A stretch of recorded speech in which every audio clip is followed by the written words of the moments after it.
विवादों के साथ शुरू हुआ दूसरे टेस्ट मैच का पहला दिन पूरी तरह से भारतीय गेंदबाजों के नाम। एक तरफ उमेश यादव ने अपनी रफ्तार से जहां बांग्लादेश के बल्लेबाजों की जमकर खबर ली, वहीं अश्विन की फिरकी के सामने बांग्लादेश के बल्लेबाज पूरी तरह से डांस करते नजर आए। नतीजा ये कि 227 रन पर बांग्लादेश की पहली पारी सिमट गई और ये स्कोर तब अब और छोटा नजर आता है जब आप टॉस जीतकर पहले बल्लेबाजी करने का फैसला करते हैं और टेस्ट मैच के पहले ही दिन आपकी पूरी टीम ऑल आउट हो जाती है। भारतीय टीम ने जवाब में 19 रन बनाए और बिना किसी नुकसान के, यानी कि पिच दूसरे और तीसरे दिन बहुत आसान खेलती है जहां पर रन बनाना बहुत एक तरह से कहा जाए इजी हो जाते हैं और ऐसे में 227 रन पर बांग्लादेश का आउट होना टेस्ट मैच के पहले दिन काफी कुछ कहानी बयां करता है, या यूं कहें इस टेस्ट मैच की पूरी रूपरेखा आपके सामने रखता है। अब पहले टेस्ट मैच में जिस तरह से भारतीय टीम ने टेस्ट मैच 5वें दिन जीता, उसके बाद कयास ये लग रहे थे कि बांग्लादेश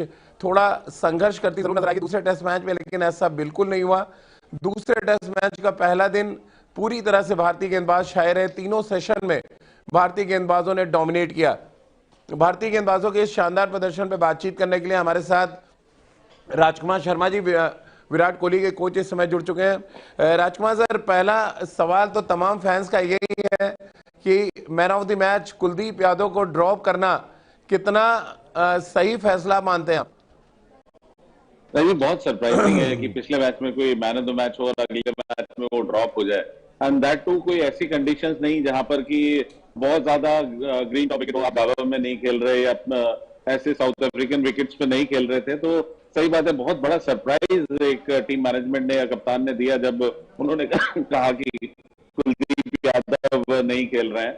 तो पहले मुझे लगा कि शायद कोई ना कोई निगल होगा या कोई इंजरी होगी, लेकिन ऐसा नहीं है। तो एक बहुत बड़ा सरप्राइज था ये आज, और बिल्कुल किसी ने भी एक्सपेक्ट नहीं किया था कि ऐसा भी हो सकता है। बिल्कुल, और खास तौर से तब जब पहले दिन टर्न देखने को मिली है राजकुमार सर, आर अश्विन को भी टर्न मिला, शाकिब ने थोड़े बहुत ओवर डाले भारतीय टीम के सामने, उसमें भी टर्न देखने को मिल रहा है।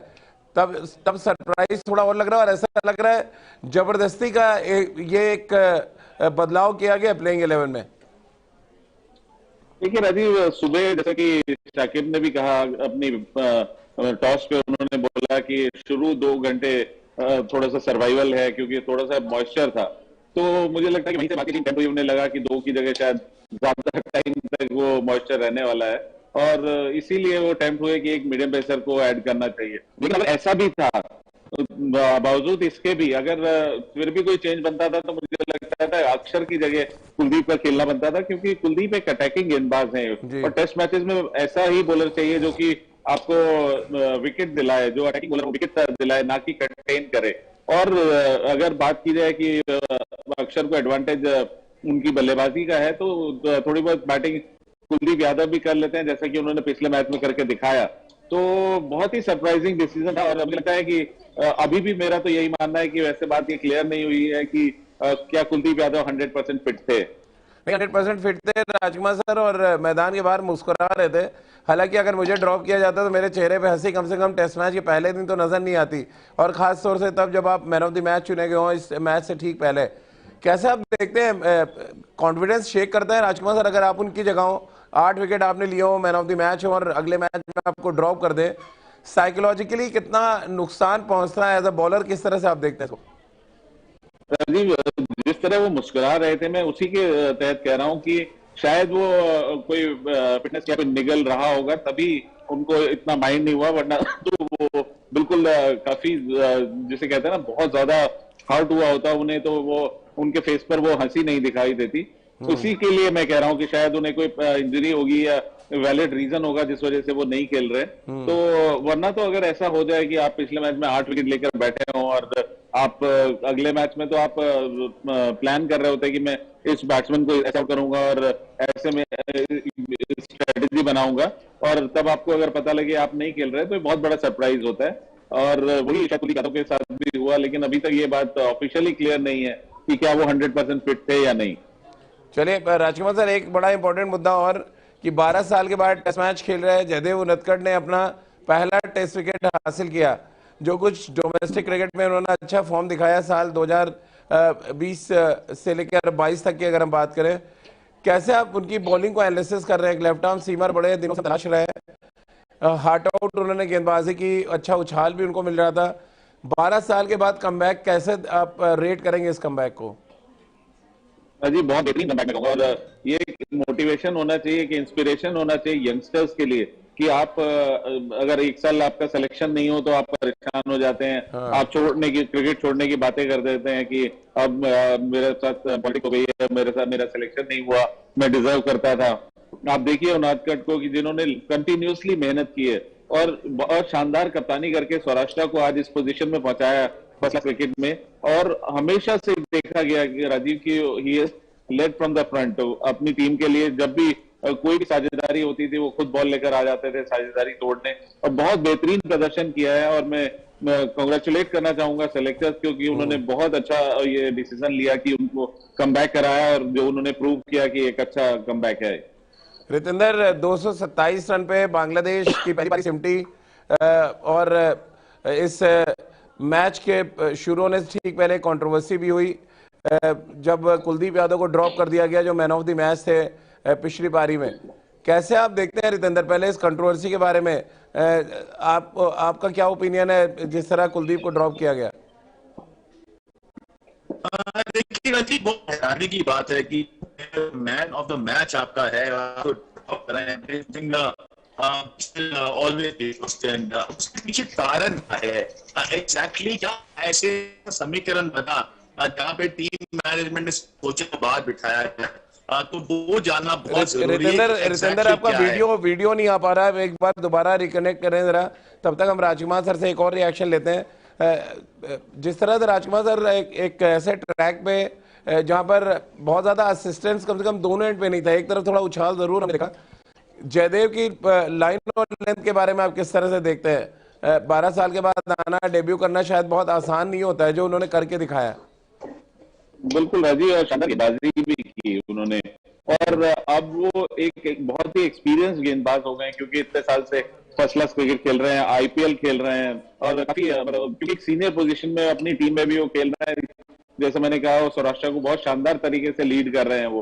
तो एक बहुत एक्सपीरियंस गेंदबाज के रूप में उभर कर आए, और उन्होंने दिखाया कि जिन एरियाज में उन्होंने गेंदबाजी की वो बहुत ही शानदार था।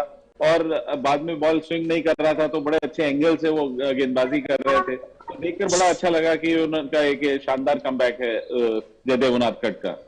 चलिए, सभा भाई भी हमारे साथ जुड़ गए हैं। सभा भाई, बहुत ढेर सारे सवाल मेरे पास आ रहे हैं कुलदीप यादव को ड्रॉप करने पे। मैंने राजकुमार सर से भी पूछा ये सवाल, मैन ऑफ द मैच कोई गेंदबाज हो उसको अगले मैच में ड्रॉप कर दें, साइकोलॉजिकल कितना नुकसान पहुंचाता है? और क्या कुछ आपको लग रहा है उनको ड्रॉप करने के पीछे बड़ी वजह? जैसा हम कल भी बात कर रहे थे कि अगर ड्रॉप करना है तो अक्षर पटेल क्यों नहीं, कुलदीप यादव को ड्रॉप करना, कितना सेंस लग रहा है आपको ये? हाँ राजीव, इसके बारे में कल भी हम लोगों ने बात की थी कि एक ऐसा खिलाड़ी जो अच्छे फॉर्म में है उसको आप क्यों ड्रॉप करेंगे, और यहाँ पर आपको एक और एक्स्ट्रा सीमर खिलाने की क्या आवश्यकता पड़ गई जी? अगर आप दूसरी तरफ देखेंगे, बांग्लादेश की टीम वो 2 स्पिनर्स के साथ मैदान में उतर रही, उनके पास भी 2 बॉलर्स हैं, 2 पेस बॉलर्स। हमारी तरफ से आज आर अश्विन ने 4 विकेट लिया। इसका मतलब है कि ऐसा सरफेस है जहां पर कुलदीप यादव जैसे बॉलर को मदद मिल सकती थी। तो मुझे लगता है जो नेचर ऑफ द विकेट है, जिस तरह से एक दिवसीय क्रिकेट में हुआ है, वहां पर उसको देखते हुए भारत 3 स्पिनर्स के साथ मैदान में उतरा है और 3 पेस बॉलर्स के साथ। पर राजीव, एक बार आपने निर्णय ले लिया है कि 2 स्पिनर खेलेंगे तो फिर आप ऐसे भी आपके 2 टॉप क्वालिटी स्पिनर्स होंगे, अक्षर पटेल और आर अश्विन, उसमें कोई संदेह नहीं है, क्योंकि अक्षर पटेल का ट्रैक रिकॉर्ड है 10 मिनट जी। इसके पहले वो कमाल का है। अगर आप उनका ट्रैक रिकॉर्ड देखेंगे, जिस प्रकार से उन्होंने विकेट्स लिया है, तो उनको आप बैठा नहीं सकते हैं। तो मुझे लगता है कि जब भी ऐसी स्थिति आएगी जहां पर आपको 2 स्पिनर्स खिलाना होगा, वहां पर इंतजार करना होगा। रितेंद्र, सहमत हैं आप जिस तरह सभा भाई कह रहे हैं कि टॉप 2 स्पिनर हमारे अक्षर पटेल और अश्विन है, और जब भी 2 स्पिनर खिलाना होगा कुलदीप यादव को बाहर बैठना पड़ेगा? जी हाँ, देखिए साहबा की बात बिल्कुल सही है, क्योंकि हमें ये तो पता है कि मैन ऑफ द मैच यहाँ पे पिछले मैच में कुलदीप यादव थे, बहुत शानदार परफॉर्मेंस दी है। बट हैविंग सेड दैट कि आपके टॉप 2 स्पिनर कौन है, तो अगर हम उसको अपने लाइनअप में रखते हैं, जहन में रखते हैं, तो जी हाँ, एक ही स्पिनर बाहर बैठता है। अगर हम टीम समीकरण की बात करते हैं, आप एक्स्ट्रा सीमर अगर खिलाना चाहते हैं, तो कुलदीप यादव ही एक ऐसा नाम था जिसपे गाज गिर सकती थी। आप जरूर उसको खिला सकते थे ये सोच के कि मैन ऑफ द मैच है, उसको खिलाना चाहिए, मैन इन फॉर्म है। बट यहाँ पे टीम में देखिए, यही एक अच्छी टीम की निशानी है, आप ज्यादा रेपुटेशन पे नहीं जाते हैं, आप जाते हैं कि कॉम्बिनेशन क्या है, कौन सा कॉम्बिनेशन हमें जीत में ज्यादा मदद करेगा। तो भारतीय टीम ने शायद कुछ ऐसा ही किया है। तो कुलदीप यादव जरूर थोड़े डिसहार्टेंड होंगे, बट मुझे लगता है वो समझेंगे कि यहाँ पे टीम की जो डिमांड थी वो जरूरी थी, और उसी को यहाँ पे कप्तान ने मद्देनजर रखा है। समा भाई, जयदेव उनडकट 12 साल के बाद टेस्ट मैच खेल रहे थे, पहला विकेट भी उन्होंने लिया, कितना इंप्रेस कर पाए? आपको लगा डोमेस्टिक क्रिकेट का अच्छा फॉर्म को बैक करते हुए नजर आए अपनी गेंदबाजी से वो? हाँ राजीव, वही किया है जयदेव उनडकट ने, शानदार स्पेस डाले, जिस तरह का विकेट है वहां पर उनको अनुभव है किस तरह से गेंदबाजी करनी है। सौराष्ट्र के लिए खेलते हैं, राजकोट का जो सरफेस रहता है वहां पर अलग अलग एंगल से वो गेंदबाजी करते हैं, उसी वजह से मुझे लगता है उनको खिलाया गया इस टेस्ट मैच में भी, और वही उन्होंने आज करके दिखाया। ओवर द स्टंप बॉल डाल सकते हैं, राउंड द स्टंप से बॉल डाल सकते हैं, कटर्स पर वो विश्वास रखते हैं। उसके साथ साथ इस समय अनुभव बहुत ज्यादा हो चुका है जयदेव उनडकट को, और एक लेफ्ट आर्म सीमर अगर आपके पास है तो उसको खिलाना बनता है, क्योंकि वो एक अलग प्रकार की वैरायटी लेकर आता है जो कि भारतीय टीम में इस बार नजर आ रही है। दो राइट आर्म पेस बॉलर्स हैं और एक लेफ्ट आर्म सीम बॉलर है। राजकुमार सर, क्योंकि अश्विन से चर्चा की शुरुआत कर लें, कोई बहुत अच्छा टेस्ट मैच नहीं किया था जो पहला खेला बांग्लादेश में, दूसरे टेस्ट मैच में कितना इंप्रेस कर पाए अपनी गेंदबाजी से, और अच्छी बात है कि पहले दिन टेस्ट मैच के गेंद को वो टर्न कराते नजर आए, और एक कैरम बॉल पे भी उन्होंने आउट किया। कैसे आप एनालिसिस करेंगे उनकी गेंदबाजी को? राजीव, बहुत शानदार गेंदबाजी की उन्होंने, और आज बहुत ज्यादा अगर आप देखें तो उन्होंने अपनी ऑर्थोडॉक्स ऑफ स्पिन पर कंसंट्रेट किया, और वही उनका एक जो बेटर स्ट्रेटेजी थी जिस वजह से आज वो कामयाब रहे। तो ये बड़ी खुशी की बात है, क्योंकि मेरा हमेशा से मानना है कि वो इंडिया के नंबर 1 स्पिनर हैं टेस्ट क्रिकेट में, तो एटलीस्ट कि वो एक बहुत एक्सपीरियंस्ड गेंदबाज हैं, लेकिन कई बार वो बहुत ज्यादा वेरिएशंस करते हैं, उस वजह से थोड़ा सा परेशानी होती है और कंसिस्टेंट नहीं हो पाते वो।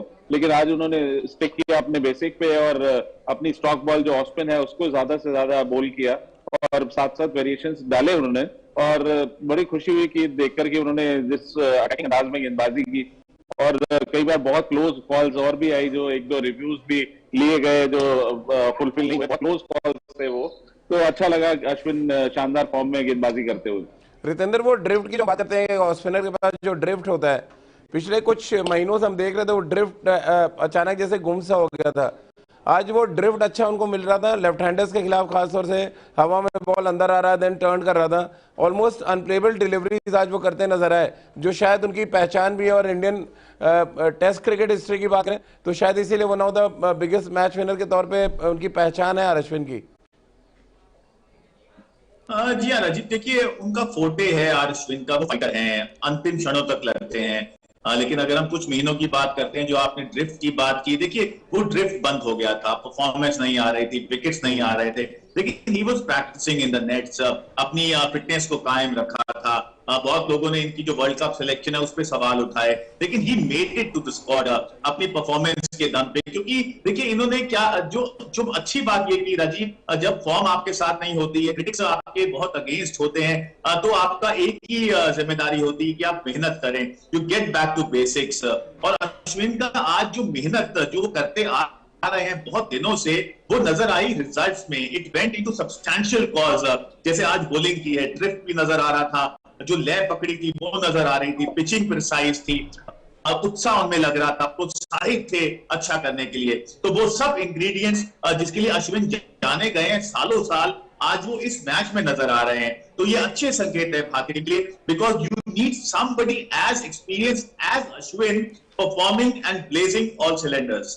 समा भाई, अच्छी बात अश्विन पे तो चलिए उनकी गेंदबाजी को एनालिसिस हम सब कर ही रहे हैं, अच्छी बात है ऑस्ट्रेलिया से ठीक पहले अच्छे लय में वो नजर आए। एक तो क्या आप भी सहमत है जो ड्रिफ्ट उनको मिल रहा था, और साथ ही ऋषभ पंत ने उनके अगेंस्ट जिस तरह की कीपिंग की आज लेफ्ट हैंडर्स के सामने, कीपिंग को आप कैसे देख रहे हैं? कुछ बहुत फ्लेक्सिबल से टर्न हुआ ड्रिफ्ट करने के बाद, लेकिन बहुत अच्छी गैदरिंग आज नजर आई। अश्विन और ऋषभ पंत की जोड़ी को कैसे एनालिसिस करेंगे? बहुत अच्छी बात है कि इस तरह की जोड़ी हमें मैदान में नजर आ रही है, क्योंकि दोनों को बहुत जरूरी है कि स्किल सेट को सपोर्ट करें, और ये कॉन्फिडेंस हेल्प करता है बॉलर को, और वही हमें इस मैच में भी देखने को मिला। पिछले मैच में मुझे लगा कि ऋषभ पंत ने बेहतरीन विकेट कीपिंग की थी हर एक स्पिनर के विरुद्ध, विशेष करके कुलदीप यादव के सामने। कुलदीप यादव कीपिंग करना उतना आसान होता नहीं, उनको डिफरेंट तरह के उनके पास वेरिएशन है, और आज इस टेस्ट मैच में भी आर अश्विन के विरुद्ध, और उसकी सबसे बड़ी बात है कि जितना घुमा मिला तो उतनी की उपेक्षा रहती नहीं है पहले दिन आर अश्विन को, पर इन सब चीजों का ध्यान में रखकर ऋषभ पंत की कीपिंग वो दर्शा रहा है कि उनकी कीपिंग बहुत ज्यादा अच्छी हो रही है इस समय। आर अश्विन के बारे में हम लोग यहाँ पर चर्चा कर रहे हैं, नंबर 1 स्पिन बॉलर वो काफी दिनों से हैं, उनको अगर हम लोग और अच्छी तरह से ट्रीट करेंगे तो बहुत इफेक्टिव होंगे वो। जो 4 टेस्ट मैचेस होने वाले हैं भारत में, उसके बाद अगर भारत क्वालिफाई करता है तो वर्ल्ड टेस्ट चैंपियनशिप के फाइनल में भी, तो आर अश्विन को उसी प्रकार के सपोर्ट की जरूरत है। मुझे अच्छा ये लग रहा है कि टीम मैनेजमेंट और कप्तान वो सपोर्ट दे रहे हैं आर अश्विन को। और सबसे इंपॉर्टेंट फैक्टर राजकुमार सर की, उमेश यादव ने एक बार फिर दिखाया सब कॉन्टिनेंट के पिचेस पे पुरानी बॉल के साथ न सिर्फ वो रिवर्स स्विंग कर सकते हैं, बल्कि जो स्पीड जनरेट करते हैं वो, जब आप उनको बॉल पकड़ाइए वो विकेट लेने के लिए आते हैं।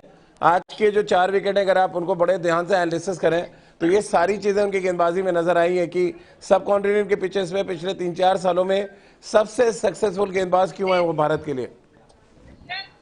बिल्कुल राजीव, जब उनका रिदम अच्छा होता है तो बहुत शानदार गेंदबाज दिखाई देते हैं, जैसा कि आज देखने को मिला। अच्छी स्पीड से वो गेंदबाजी कर रहे थे और बाद में रिवर्स कर रहे थे। उनकी प्रॉब्लम शुरू में होती है कि कभी कभी वो थोड़ा सा इरेटिक हो जाते हैं और लेग स्टंप पर बॉल जाता है, वहां पे उनको रन पड़ते हैं, लेकिन आज बहुत शानदार एरियाज में उन्होंने गेंदबाजी की और अच्छा स्पीड जनरेट कर रहे थे और बहुत फिट लग रहे थे। तो एक काफी हार्ड वर्किंग क्रिकेटर हैं ये, क्योंकि मैंने उनके वर्क देखे हैं, काफी मेहनत करते हैं अपनी गेंदबाजी के लिए, अपनी फिटनेस के लिए, और उसी का उनको आज फायदा मिला है कि उन्होंने शानदार गेंदबाजी करके 4 विकेट ली। रितेंद्र, आप कैसे एनालिसिस करते हैं उमेश यादव की गेंदबाजी में? ऐसा क्या खास है जिसकी वजह से सब कॉन्टिनेंट में सबसे सक्सेसफुल भारतीय तेज गेंदबाज के तौर पर उनकी पहचान है? देखिए राजीव, यहाँ पे ना उमेश यादव ऐसे बॉलर है जिनको बॉल पे काम करना आता है। बहुत बार दिखा है कि अगर विकेट्स ज्यादा सटीक हैं, वहां पे बॉलर कुछ नहीं कर रहे हैं, उमेश यादव आते हैं, वो रिवर्स स्विंग बहुत अच्छी करते हैं, और अगर हम उनकी पिचिंग की बात करें वो बहुत प्रिसाइज रहती है। अपनी पिचिंग से बिल्कुल भटकते नहीं, गति से डालते हैं, दम से डालते हैं, कंधा लगाते हैं, और ये ऐसे बॉलर है जिनको रिदम की जरूरत है। जब ऐसा बॉलर रिदम पकड़ता है तो वो करता है बल्लेबाजों को, लीथल शॉर्ट बॉल है इनके पास, तो कोई भी बल्लेबाज इनको देखिए कमिट नहीं हो सकता है कि मैं इनको फ्रंट फुट पे खेलूंगा या छोटा बॉल इनका फ्रंट फुट पे खेल जाऊंगा। You got to be very precise with your technique जब आप उमेश यादव को खेलते हैं। तो जी हाँ, अब एक अच्छी लय में नजर आ रहे हैं उमेश यादव, ये बहुत अच्छे संकेत है। आगे भी ऑस्ट्रेलिया के साथ एक टफ सीरीज है, वहां पे आपको आपके 2 फास्ट बॉलर चाहिए, आप स्पिनर्स पे रिलाय जरूर करेंगे, लेकिन अगर आपके पास 2 fast bowlers in tandem bowling नहीं करते नजर आएंगे, आपको हो सकता है पूरा दिन फील्डिंग करनी हो तो स्पेल डालने होंगे लंबे लंबे। तो यहाँ पे उमेश यादव एक ऐसे प्लेयर है जो आपके एक वो कैंडिडेट है जो यहाँ पे लंबा स्पेल डाल सकते हैं, जैसे हम कहते हैं घोड़े की तरह दौड़ते हैं, और उनकी फॉर्म बहुत अच्छा संकेत है भारतीय टीम के लिए आने वाली सीरीज में। सभा भाई, आप कैसे एनालिसिस करते हैं? उमेश यादव को बहुत कम मौके मिले जब शमी और बुमराह होते हैं, लेकिन जब मौका मिलता है वो खासतौर से सब कॉन्टिनेंट के पिचेस पे बहुत असरदार नजर आते हैं। क्या रीजन आप इसके पीछे देखते हैं? देखिए, उनके लिए उनका काम बहुत ज्यादा स्पेसिफिक है। जनरली हमने देखा है कि जब टेस्ट मैचेस एशियाई सब कॉन्टिनेंट में होते हैं वहां पर उनको खिलाया जाता है, और ये उचित भी है। कई बार आप इस प्रकार के निर्णय लेते हैं, कंडीशंस के मुताबिक आपको बॉलर पिक करना होता है, और भारत ने यही किया है, और इसी वजह से उमेश यादव सक्सेसफुल रहे हैं, क्योंकि उमेश यादव में एक यूनिक स्किल सेट है जो अन्य और किसी पेस बॉलर में इस समय नजर नहीं आता है। उनके पास गति है, उसके साथ साथ थोड़ा बहुत राउंड आर्म या साइड आर्म एक्शन है, जिसकी वजह से गति के साथ उनको रिवर्स गति है, वो गुड लेंथ पे भी वो डाल सकते हैं, और थोड़ा बहुत मूवमेंट मिलता है उनको। राजकुमार ने बहुत अच्छी बात की, इसीलिए राजकुमार इतने मशहूर कोच हैं, कि कई बार उमेश यादव का जो अनुशासन है, जिसकी हम लोग उम्मीद लगा के रखते हैं, वहां पे थोड़े बहुत वो फटक जाते हैं। तो अगर अपने हिसाब से सब्र के साथ, अनुशासन के साथ गेंदबाजी करेंगे तो हमेशा से इफेक्टिव रहेंगे। और बहुत इंपॉर्टेंट श्रृंखला इसके बाद भी होने वाली है। तो 4 टेस्ट मैचेस में हमें उमेश यादव की जरूरत पड़ेगी, क्योंकि बुमराह और मोहम्मद शमी इस समय इंजर्ड हैं। कब वो फिट होते हैं, कब वो तैयार होते हैं, कब वो मैच फिट होते हैं, इस पर इस समय चर्चा करने की आवश्यकता नहीं है। उस लिहाज से उमेश यादव का फिट रहना बहुत जरूरी है भारत के चांसेस के लिए। राजकुमार सर, जिस तरह का स्टार्ट बांग्लादेश ने किया था, बांग्लादेश खुद अपने आप से बहुत निराश होगा। 40 प्लस की पार्टनरशिप हुई ओपनिंग विकेट के लिए, फिर वो रेगुलर इंटरवल्स में विकेट गिरते चले गए। मोमिनुल हक के 84 रन की पारी हटा दें तो फिर वो स्ट्रगल बांग्लादेश का कंटिन्यू रहा। क्या रीजन आप देखते हैं टेस्ट क्रिकेट में Bangladesh up to the mark या अच्छे स्टार्ट को ज्यादातर जो मौकों पर कैपिटलाइज नहीं कर पाता? राजीव, ये देखिए उनका इनएक्सपीरियंस है यहाँ पर, स्पेशली बल्लेबाजी में, और एक टेम्परामेंट की भी कमी है थोड़ा सा। आप देखिए सभी बल्लेबाज आकर अच्छा स्टार्ट करते हैं लेकिन उसे कन्वर्ट नहीं करते, तो वहां पर काफी सीखने की जरूरत है। और ये जिस तरह बांग्लादेश की टीम व्हाइट बॉल क्रिकेट में ऊपर आई है, मुझे पूरी आशा है कि इसी तरह वो यहाँ पे विद एक्सपीरियंस यहाँ पर भी उन्हें आइडिया लगेगा कि टेस्ट मैच में किस तरह बल्लेबाजी करनी है। वहां बल्लेबाज थोड़ा सा कई बार अननेसेसरी शॉट्स खेलकर आउट हो जाते हैं, तो थोड़ा सा एक्सपीरियंस मुझे लग रहा है कि कम है अभी बल्लेबाजी में बांग्लादेश को। आने वाले समय के साथ वो ये सब सीखेंगे उनके बल्लेबाज। रितेंद्र, आप कैसे देखते हैं? अच्छा स्टार्ट दूसरे टेस्ट मैच की दूसरी इनिंग में हमने देखा, आज भी बहुत अच्छा स्टार्ट दिया ओपनर्स ने, बट वो सडनली जो विकेट गिरना शुरू होता है वो फिर थमता नहीं है। भारत ने अच्छी गेंदबाजी की है या बांग्लादेश खराब शॉट सिलेक्शन की वजह से इतनी जल्दी आउट हो गया? देखिए राजीव, हमने हमेशा देखा है Bangladesh team white ball cricket की जानी जाती है, लेकिन टेस्ट क्रिकेट में there are still many loopholes. आज भी जैसे स्टार्ट मिला, ऐसा लग रहा था शायद उसको कन्वर्ट करेंगे, रन्स बनेंगे, ऐसा नहीं हुआ है। बिकॉज ये टीम, इनके बल्लेबाज ऐसे हैं, क्रूशियल जंक्चर्स पे ये इंपॉर्टेंट विकेट्स खो बैठते हैं, और वहां पे भारतीय टीम के पास उनको बहुत बड़ा मौका मिल जाता है to actually make inroads in Bangladesh batting lineup. तो यहाँ पे बॉलिंग तो भारतीय टीम ने अच्छी की है, आर अश्विन की तारीफ करनी होगी, उमेश यादव की तारीफ करनी होगी, लेकिन हम अगर एक्सपीरियंस की बात करते हैं टेस्ट क्रिकेट में, वहां पे बांग्लादेश को they have to work on it, they have to work on the temperament. कैसे इनिंग को बड़ा करना है, कैसे 50 को 100 को 150 बनाना है। They have to learn from leaf of somebody like Virat Kohli, जो अपनी इनिंग छोड़ते नहीं है, उनको पता है टेस्ट इनिंग को कैसे बड़ा बनाया जाता है। और वहां पे बांग्लादेश बड़े तरीके से they have not come up from last few years. तो मुझे यही लग रहा है कि वनडे क्रिकेट में तो उन्होंने बहुत अच्छा किया है, लेकिन टेस्ट क्रिकेट में अगर थोड़ा और मेहनत करें, थोड़ा और टेस्ट क्रिकेट की तरह खेलें, टेम्परामेंट दिखाएं, पेशेंस दिखाएं इनके बल्लेबाज, दे कैन डू वंडर्स। सभा भाई, क्योंकि 227 पे बांग्लादेश को आउट कर दिया हमने, 19 विदाउट लॉस स्कोर है पहले दिन का खेल जो खत्म हुआ। जो पहले सेशन से लेके तीनों सेशन की बात करें, अच्छा बॉल अगर आपने स्पिन किया है तो टर्न मिल रहा है। हमने शाकिब का भी देखा, अच्छा बॉल घुमा है 2 सामने से। अश्विन पूरे मैच में बॉल को टर्न करा रहे थे। संकेत किस तरह के आप देख रहे हैं? कितने रनों की लीड यहाँ पे भारत को लेनी पड़ेगी, और भारत के लिए क्या कुछ चैलेंजेस आप मैच के दूसरे दिन देख रहे हैं? 2 बातें यहाँ पे करना चाहता हूँ। जो सोडी और राजकुमार शर्मा जी बातचीत कर रहे थे बांग्लादेश क्रिकेट के बारे में, टेस्ट क्रिकेट के बारे में, राजीव वहां पर देखिए सबसे 3 जो अनुभवी बल्लेबाज हैं बांग्लादेश के, शाकिब उल हसन, लिटन दास और मुशफिकुर रहीम, इन तीनों की तीनों को स्टार्ट में उसके बाद उन्होंने विकेट गंवा दिया। ये इस वजह से हो रहा है क्योंकि ये तीनों के तीनों खिलाड़ी इस समय टेस्ट मैचेस बहुत कम खेल रहे हैं, और या तो खेल भी रहे हैं तो बहुत अंतराल के बाद खेल रहे हैं, और व्हाइट बॉल क्रिकेट बहुत ज्यादा खेल रहे हैं। जो टेम्परामेंट की दरकार होती है टेस्ट मैचेस में, वो इस समय नदारद है इन अनुभवी खिलाड़ियों में। इसी वजह से जो यंग पीढ़ी बनकर आ रही है बांग्लादेश की, वो जो डोमेस्टिक क्रिकेट खेल रहे हैं, वो 3 दिन 4 दिन के मैचेस खेल रहे हैं, वहां से जो खिलाड़ी निकल कर आ रहे हैं उनमें वो टेम्परामेंट नजर आ रहा है। नजमुल हसन शंटू में भी वही हमें देखने को मिल रहा है, जाकिर हसन में भी हमें वही देखने को मिल रहा है, मोमिनुल हक में भी वही हमें देखने को मिल रहा है। मोमिनुल हक भी अब व्हाइट बॉल क्रिकेट नहीं खेलते हैं।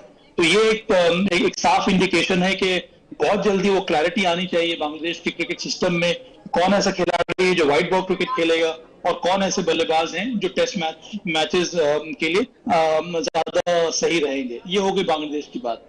अब मुझे लगता है यहाँ पर भारत इस समय लीड के बारे में भारत को नहीं सोचना चाहिए। भारत को ये सोचना होगा कि पहली पारी में खेल में जितना रन वो बना सके उनको वहां बनाना होगा।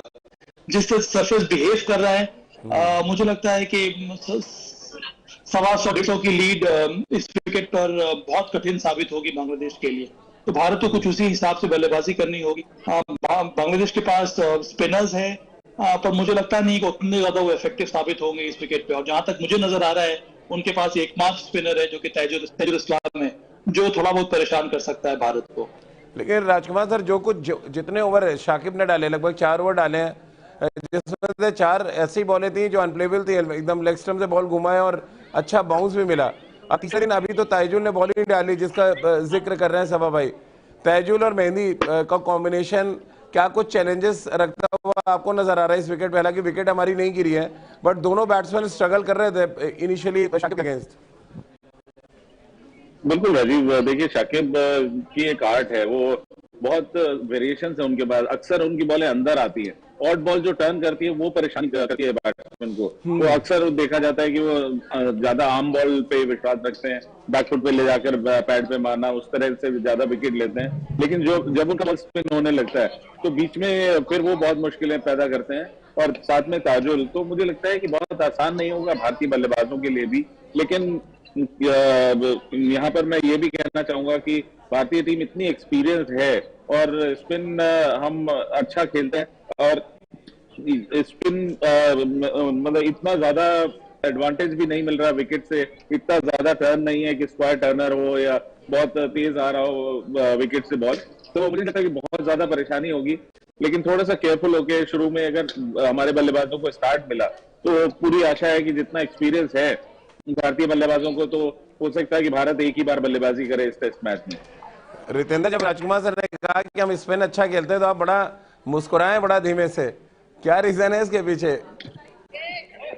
नहीं, मैं मुस्कुरा तो इसलिए रहा हूँ क्योंकि राजकुमार जी जहाँ बैठे हैं ना, जो नजारा है पीछे, बच्चे प्रैक्टिस कर रहे हैं। और देखिए, मुझे ना हमेशा से राजकुमार जी की जो कोचिंग है बहुत पसंद है, क्योंकि इनकी जो कमिटमेंट है, इनका फोर्टे है। और जैसे राजीव हम स्पिनर्स की बात करें, देखिए यहाँ पे राजीव ये विकेट घूमेगा तो जरूर, जैसे जैसे समय बीतेगा स्पिनर्स को मदद मिलेगी। लेकिन अब भारत के पास बड़ा मौका है, और जैसे भी राजकुमार जी कह रहे हैं, हम शायद एक ही बार बल्लेबाजी करना चाहें, 500 रन यहाँ पे बनाएं और बांग्लादेश को तमाम मुश्किलें खड़ी करें। और भारतीय बल्लेबाज बड़ी फॉर्म में है। अगर हम पुजारा की बात करें और जो तमाम यंगस्टर्स हैं, शुभमन गिल, श्रेयस अय्यर, तो मुझे पूरा भरोसा है कि ये मैच भी पूरी तरह हमारे हाथ में है। एडवांटेज हमारे पास है, हमने बॉलिंग बहुत अच्छी की है और अब बारी है अच्छी बल्लेबाजी करने की।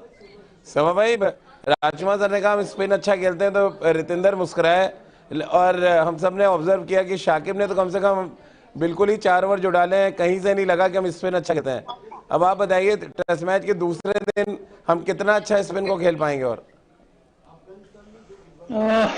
राजीव, ये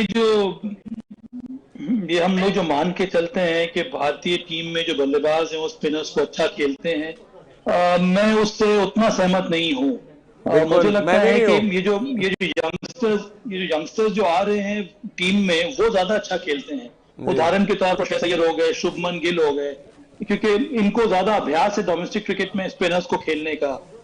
तो वो एक बैलेंस बनाकर रखना होगा। और जो हमारे पास बल्लेबाज हैं, वो अपने अनुभव का उनको इस्तेमाल करना होगा। पुजारा, चूंकि वो डोमेस्टिक क्रिकेट खेल रहे हैं, सिर्फ टेस्ट क्रिकेट खेलते हैं, तो वो उनको भी अच्छा खेलना चाहिए।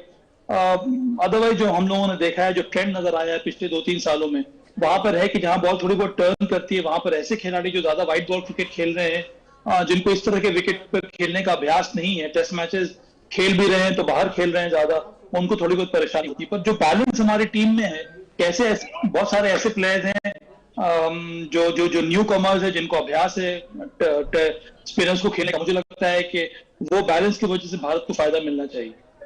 राजकुमार सर, क्योंकि पहले ही दिन ही अब बांग्लादेश आउट हो गई है, कितने चांसेस आप ये देख रहे हैं टेस्ट मैच जल्दी खत्म होने के? जी, मैंने तो कहा है कि भारत अगर कल अच्छा अगर स्टार्ट मिलता है भारत को, तो भारत एक बड़ा स्कोर बनाएगा। और मुझे नहीं लगता कि भारत को फिर दोबारा बल्लेबाजी की जरूरत पड़ेगी। और अगर दोबारा बल्लेबाजी की जरूरत नहीं पड़ेगी तो शायद चौथे दिन ये मैच खत्म हो सकता है। लेकिन it is very early to predict this कि ऐसा होगा, क्योंकि अभी देखना होगा कि भारत को सुबह किस तरह लंच से पहले ये जो भारत की बल्लेबाजी होगी वो टोन सेट करेगी इस टेस्ट मैच। रितेंद्र, आप भी मान रहे हैं टेस्ट मैच जल्दी खत्म होगा? जी राजीव, यहाँ से लग रहा है जैसे अभी पहला दिन घटा है कि ये मैच 5वें दिन तो हरगिज नहीं जाएगा। अब भारत कैसे बल्लेबाजी करता है, किस पेस से बल्लेबाजी करता है, अब वो बहुत इंपॉर्टेंट है। अगर हमारे बल्लेबाज गरजते हैं, अच्छे run rate, asking rate, run rate से रन बनाते हैं, तो यहाँ पे बांग्लादेश को बहुत मुश्किल हो सकती है। और राजकुमार जी चौथा दिन कह रहे हैं, तो राजकुमार जी मैं तो देखिए सेम पेज पे हो नहीं सकते हैं। 5वां दिन ये मैच जाएगा नहीं, तो मुझे लग रहा है शायद तीसरे दिन ही भारत कमाल ना ढा दे। सभा भाई, आखिरी सवाल आपसे, आप किस तरह से देख रहे हैं इस टेस्ट मैच को? तीसरे या चौथे दिन खत्म होते हैं, और दूसरा जो इम्पोर्टेंट फैक्टर है कि शुभमन गिल कितना इंपॉर्टेंट रोल प्ले करने वाले, क्योंकि वो बहुत तेज खेलते हैं, उनका स्ट्राइक रेट टेस्ट क्रिकेट में बहुत अच्छा है। लंच तक उनका खेलने का मतलब ये तय हो जाएगा कि हमें टेस्ट मैच में चौथी पारी या भारत को चौथी पारी नहीं खेलनी पड़ेगी। देखिए, सबसे पहला काम तो भारत ने बहुत अच्छा किया है कि पहले दिन एक टेस्ट मैच में आपने दूसरी टीम को आउट कर दिया। ये बहुत बड़ा काम किया है भारत की बॉलिंग यूनिट ने।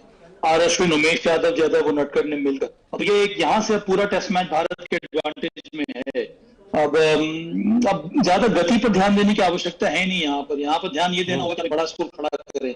हम लोग जो बात कर रहे हैं, जब तक बॉल ये सख्त रहती है कुकाबोरा की, तब तक उसकी सीम पोजीशन सही आती है, थोड़ा बहुत प्रोटेक्शन रहता है। जैसे जैसे बॉल सॉफ्ट होती जाती है, जो घुमाव हमें देखने को मिला है, जो शकीब अल हसन की गेंदबाजी के बारे में बात कर रहे हैं, वो थोड़ा बहुत खत्म हो जाता है। तो भारत को थोड़ा बहुत सब्र के साथ बल्लेबाजी भी करनी होगी। पर हाँ, इंटेंट हमेशा भारत का अगर सकारात्मक रहेगा, तभी हम लोग दबाव निरंतर बांग्लादेश के ऊपर बनाकर रखेंगे। और अगर ऐसा होता है तो मैं एक्सपेक्ट कर रहा हूँ fourth day first half match ये खत्म हो जाना चाहिए, जिस तरह की पोजीशन भारत ने बना ली है इस टेस्ट मैच में।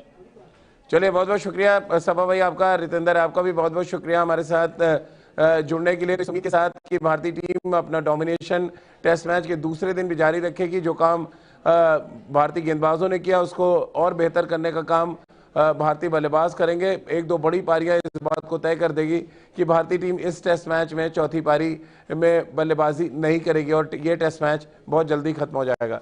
तो आज की हमारी इस खास पेशकश में फिलहाल इतना ही।